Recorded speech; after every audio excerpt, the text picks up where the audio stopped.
Okay, hey, welcome to another episode of On the Wrist from Off the Cuff. Today, I have a very special review for you, brought to you by Belmont Watches here locally in San Diego. They have been known to loan watches into the channel from time to time, and they even do sponsored segments on here.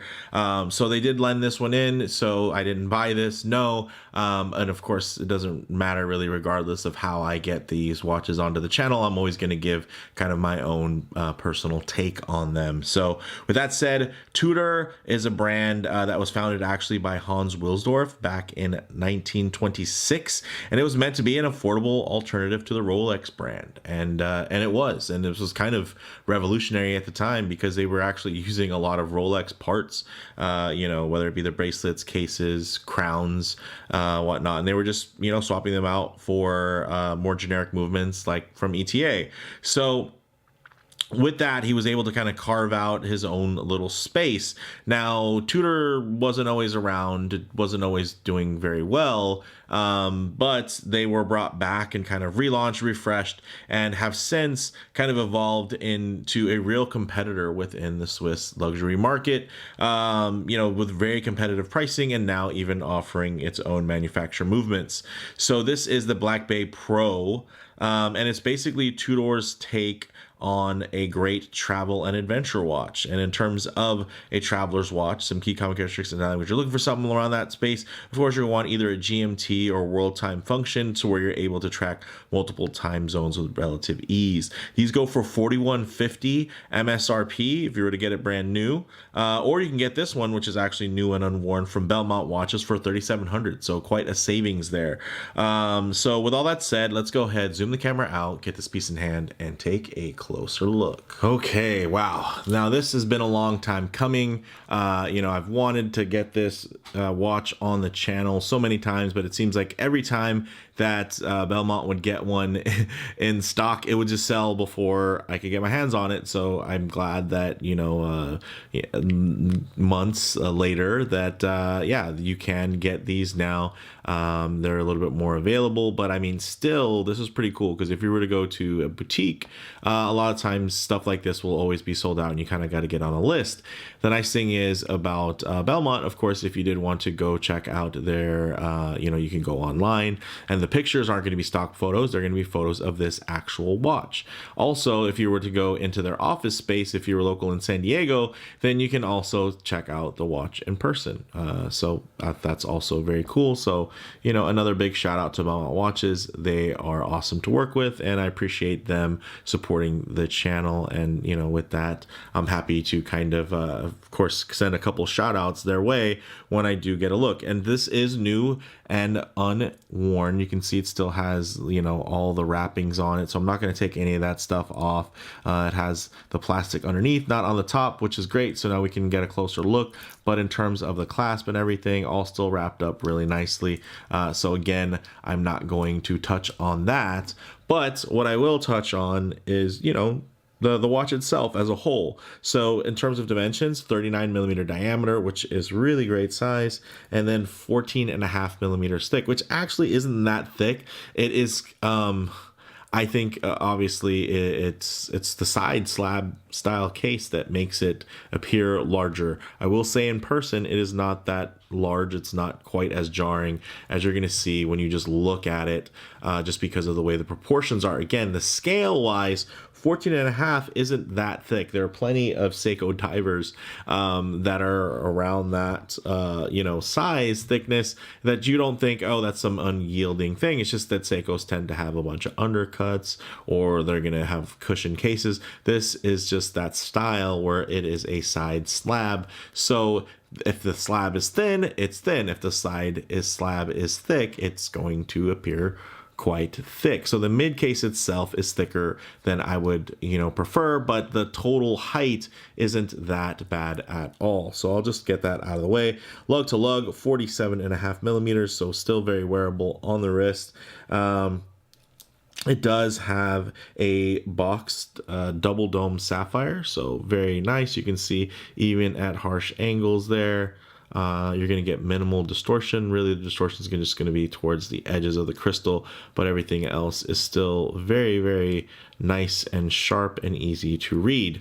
Now, getting into the bezel, it is a fixed 24-hour scale, old school, like you might see on a Steve McQueen Rolex Explorer 2 reference, maybe 1655, that style. So very nice throwback, typical of Tudor to kind of look back at some of those great Rolex references of the past and kind of, play with some things like make it a big crown, right, within the Black Bay line, the snowflake hands, and really just doing little things to tweak it to where it feels, that it feels new, but still gives a nice nod to the past. You also do get a signed crown there. It's also screw down, which helps with the 200 meters of water resistance. In the back, typical Rolex / Tudor affair, solid case back. Can't see anything, but you do get some nice engraving there, just with some information. But the movement inside is the automatic manufacturer caliber MT5652. It's a chronometer, so CFC certified. It beats at 4 hertz or 28,800 vibrations per hour or 8 beats per second. And it has a 70-hour power reserve, which isn't shabby at all. 70 hours is great. If they would have said 72 hours, they could have called it a 3-day movement, but hey, stopped at 70. It happens. Getting into the dial, that's where a lot of folks are really, really going to enjoy this piece. Very, very cool. Matte black dial with applied indices. So although it has that printed look, you can see they're actually 3D markers. And that's something that I wish more brands would kind of give a chance and get into, because it's such a cool thing. And for me, with that more modern execution, I wish they would have gone with a more modern tone of lume. But I will say, looking at it now, it doesn't look as bad as it does in certain pictures, where the kind of faux Tina style can be a little bit overpowering. I will say in person, the shade of ivory almost has a bit of a green tone to it, which makes it feel a bit more modern. I don't mind when there's a green tone to something like a C3 or even like a Seiko Lumibright if it has a slight daytime green tone, because it doesn't quite look like a patina. It just looks like a potent lume, right? So we'll see how potent this lume is when we get into the lume shots and the light transition. But I will say this thing is really, really nice and sharply done. So those 3D indices are so cool, and it's something that we were first introduced to, when that with the Pelagos, where they just had a new way to add depth, to add some character, to add some complexity to an overall very, very simple setup. So very, very cool, and that's something that probably is my favorite part about this watch. Now, you are getting painted and lumed hands. The lume does glow green, and this has 200 meters of water resistance, which is great. 20 millimeter lugs, so it's going to be very strap friendly, and it does have this tapering rivet 3-link style bracelet, which does taper down to about 16 millimeters, and then you can see about 20. The first link is probably around 18.8. The milled T-fit clasp is fantastic. It's very nice. I will say this wasn't too sharp for me. It's sharp, but it's not like, I feel like sometimes people might dramatize how sharp it is. Like, it's not painfully sharp. It's sharp. It's well done. Of course, fully milled here. Everything flows.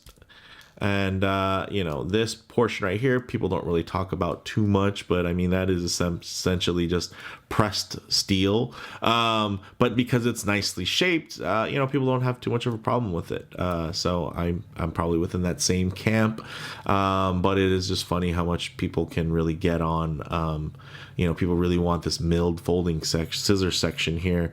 And then ultimately this is just a thin piece of pressed steel. But really where the magic is where you're going to see here is going to be that T-fit clasp. So very cool, has a spring-loaded nature to it. So again, Tudor always pushing the bar there when it comes to clasp technology, similar to the way that they had that, I should say similar in ethos, but not in design, how they did the spring-loaded Pelagos clasp, right? Here, where you just kind of add another dimension, right? This is very similar to the way that you would actually use a glide lock, but normally the glide lock, you're going to be pulling it down, tucking it back up. Here, it's semi-assisted because there is a spring there, so it wants to rest in a locked position, and you're going to fight against that rest to slide it. So it's cool. So yeah, it's just a little thing like that. Sure, some purists might say you're giving it more, more ways for something to go wrong, something to have to maintain or repair down the line. But I think a lot of folks are just going to appreciate that level of engineering, especially for something that it just, again, even at full price, right? $41.50. This is still, you're getting the manufacturer movement, Swiss made, all of the trappings of Rolex and the heritage, but at a much cheaper price, and you're getting extra technology. So it's very cool. Like, this offers so much bang per buck. I can see why they are so very, very popular, especially within like watch reviewers. Like, people love this watch because if you are into the hobby, then you know enough about Tudor to really know that this is a real competitor in terms of prestige. Very similar, I would say, in terms of like street cred to something like an Omega, right? But it's going to be cheaper, and it's going to have similar I'd say competitive specs though, and that's very cool. So I think that's really great for Rolex that they're able to kind of corner the market in that way, where they have their upper tier and the things that are chasing that and trying to undercut Rolex, right? Like kind of Omega has done in the past with a lot of its price points and its kind of lineups. Then they have another brand that's directly undercutting their undercutters, right? So it makes things a little bit more difficult for the brands that are kind of in between Tudor and Rolex to try to justify which one that they're better than or a better value proposition. Because honestly, if you want a higher value proposition, you kind of can go either way, whether it be upscale to Rolex for more prestige from the brand, or you could go downwards and get more bang per buck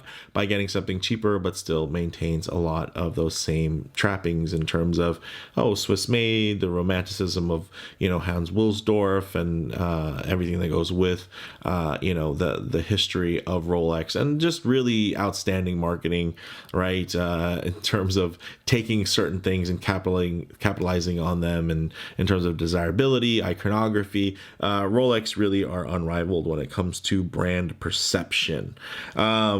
Not watch execution, but brand perception, right? And if you have that, then people are just going to appreciate what you put out there. Honestly, the very simplistic finishing on these handsets, there's nothing special about it. The 3D loom is very cool and very different, but you can see better application of paint and loom on watches much cheaper. And but when you see it on a Tudor, I don't know, you kind of forgive it because you feel like you're getting such a deal. That's kind of the way it works out. And then also one thing to mention, this movement is let's just show you. It is known as a traveler's or flyer's GMT because the hour hand has independent adjustability, which is great. And although there are more movements now that do offer that type of independent adjustment, Tudor was still at the right place at the right time by having all this available. Yes, there are now Miyota movements that do this. There are Grand Seiko movements that have been doing this as well, that are going to be a little bit more robust in terms of reliability and getting the kinks out. This is a more relatively new movement, and you guys do probably recall there were quite a few issues with the first the Black Bay GMT that Tudor put out with the date window. There was a lot of issues with that, have since been resolved to my understanding. I actually have a very comparable watch. I have a Grand Seiko that would be very comparable to this watch. If I could grab it real quick, I don't want to make this into a into a comparison video, but I guess to get them side by side, check that out. Very similar in terms of the size, the way the thickness, though. Here you're going to get that cushion style case with all the undercutting, and then of course high polish, which is going to make it appear thinner, although in reality they're probably closer to thickness, but the sweeping nature of the lugs and whatnot. But yeah, I mean, of course, when it comes to the handset, the dial, finishing, all that, that's going to be at a much higher level. The polish, the brush transition, going to be higher levels.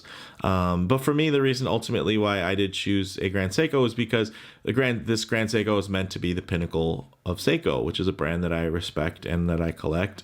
Whereas Tudor, by its nature, has always just been kind of the cheap version of a Rolex, a cheaper alternative. It was never really meant to be, the watch. So I think there's something to be said there in terms of just brand ethos overall. But you can see, that they both definitely do have a lot of shared traits. And I would be thrilled to own this Tudor if it came down to it, guys. I wouldn't kick this Tudor out of the bed. So by no means am I saying this is a bad watch. Ultimately, I did choose a Grand Seiko over, but hey, it's you're not doing too bad for yourself if you're competing with Grand Seiko. And honestly, that watch retails for a higher price, although I was able to get it at a lower price from Sakura. So with all that said, a bit of a long one there. Pause. We'll go ahead and just, actually, you know what? I was going to put this on the wrist, but since it's brand newer, like it's not even fitted, I can just kind of drape it here and show you guys how that looks. It won't even cut away, so check that out. Of course, if I have my wrist too close to the camera there's going to be a bit of kind of distortion. So what I will do, or perception distortion, what I'll do is I'll keep my wrist nice and low. This is 7.5 inch wrist, and you can see it wears really nice. Well centered, looking straight on, it is probably its best angle. And then you kind of get here, and yeah, some of you might think like that's a bit tall, but hey, if you wore chronographs or you wore deep divers, you've worn thicker watches, so it's not that big a deal. But going from a very thin svelte watch, you might, I don't know why that came out with such an almost accent there. Thin svelte watch. If you go from a dress watch to this, you're probably going to feel like this is thick. But if you're going to go from a typical sports watch to this, it'll feel right at home. So that's just something to be realistic about there. But with that said, let's actually get this off the wrist, set up for some loom shots, low light transition, and closing thoughts. Okay, let's go ahead and hit the lights here. Yes, that loom is cooking. Check that out. You can see a lot of the glow just being reflected off of even that satinized rehot. And it looks good, guys. This is powerful, potent, and it has 200 meters of water resistance. Although it's not a diver, it gives you diver-like loom, which is one thing that the Grand Seiko does not give you. It gives you good loom and impressive indices and whatnot, but it's definitely not anywhere near diver level in terms of the just the amount of loom, in terms of the application and having just more of it. Ultimately, for me, the thing that holds me back on this watch is similar to kind of what holds me back also from the Ranger, which is just the color palette of the loom. It just, at least in photos, it can just be a little bit too much within that Fotina range that I don't really particularly enjoy, at least for a watch that I feel like is trying to straddle modern and vintage. And I feel like Tudor's done a great job with that in terms of the design. And I would just love to see something like this, or even the Ranger, in a crisp white day loom application. And yeah, green or blue or whatever in the dark, that'd be great. But ultimately, it's the day loom portion, the ivory loom, that doesn't really do it for me. It's not a huge turnoff. I don't hate it by any means, but it's just not enough for me to really bond with it to where I'm just like, oh, I need to get this on my wrist, and you're going to have to pry it off. So still very nice though, and you can see as the light glides over here, you're not always going to be out in the middle of a field enjoying direct sunlight. A lot of times you're going to find yourself coming in and out of buildings, walking underneath overhangs, or just hanging out underneath the shade of a tree. So it's nice to see what these colors, textures, and finishes render like in less than optimal lighting. And you can see that steel bezel is fantastic. It just plays with the light. And then of course you're getting the nice contrast from that black dial with a more of a matte satiny finish. And even if you get directly on it, it doesn't really go full, anthracite or anything like that. It's still a deep black dial, not quite inky black glossy, but it still does remain quite black. And maybe that's one of the reasons why I'd really love to see this with more modern lume. If it had maybe more of a chocolatey dial under different type of lighting situations, I'd probably be more fine with that kind of faux Tina aspect to it. So it's just, different strokes for different folks, but this is a great looking watch, beautifully constructed. And we'll get into the closing thoughts, guys. So on the wrist, it wears really well regardless of that thicker slab side. It could be a bit more balanced, I think, with either a thicker bracelet or a thinner case. Thinner case, keep this bracelet, it's perfect. Or let's say this is something where in future iterations they can't get it any thinner, I would probably just make the bracelet a little bit thicker, not the width wise but the thickness, and I think it would appear more proportional. Like say you look at it from the side there, I think the clasp is right, but I think if we made these links a bit thicker, it would probably help this feel just a little bit more proportional, a little bit more balanced. Now in terms of model variants, this is currently only offered with different strap options from Tudor. It's not offered in a white dial or a blue dial. Eventually, let's hope, that would be really awesome and really fun. I think maybe a blue dial orange accent, that could be actually really awesome. Now in terms of comparable models, yeah, this is comparable to something like a vintage Steve McQueen Rolex Explorer 2. One of those reference 1655s, but those trade between the mid 20s and mid 30,000 mark. So yeah, that's an expensive watch, and it's an adventurer's watch, and it's a fun traveler's watch, but not everyone's gonna feel comfortable, adventuring around with a $30,000 watch. In this case, the nice thing is you could absolutely feel very comfortable adventuring around with this. You're almost inspired to adventure. So from a strictly functional standpoint, I feel like this is probably the better watch for somebody that wants to kind of get that look and that meet that thematically for the watch purchase for yourself. And then of course comparing either to vintage or modern, let's say modern Grand Seiko, my SBGM 045, it's a good comparison to that. But of course that Grand Seiko is more expensive, 5,700 MSRP or about 4,500 from Sakura. Obviously things fluctuate with the yen rate versus the US dollar, but I was able to get it a little bit lower than that about a year ago. But yeah, let's just say that ultimately they're probably pretty close in terms of like, hey, if you go get it, you can get a new or like new one probably for similar prices,